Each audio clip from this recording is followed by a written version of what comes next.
Sizni rozi qildimmikan onam? Dunyolardan to'ydimmikan onam? Baxtimga siz bo'ling amon. Muazzam opa, bu avtomobilni nima uchun oldingiz? Oldin qanaqa avtomobil haydagansiz? Assalomu alaykum. Hurmatli muxlislar, mijozlar. Biz bu avtosalonga kelib, yo'lda o'tib ketayotib, mashinalarni ko'rib yoqtirib qoldik. Kirib ko'rdik, tanishdik. Bu salon xodimlari ham bizga juda ham xushmuomalada, yaxshi muomalada bo'lishdi. Ishlarini rivojini bersin. Biz bu avtomobilni rangini yoqtirib qoldik. Oilamizga mosligini yoqtirib qoldik. Men minsam bo'laveradi. Xo'jayini minsalar ham bo'laveradigan rangda ekan.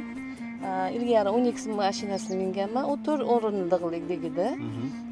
Men nevaralarim bilan sig'may qoldik. Endi 7 o'rinlilik oldik. Hammalaring qiziqinglar, kelinglar, olinglar. Yaxshi, juda ham qulay. Hamma narsasi bor ekan. Qulay ekan juda. Onamni olib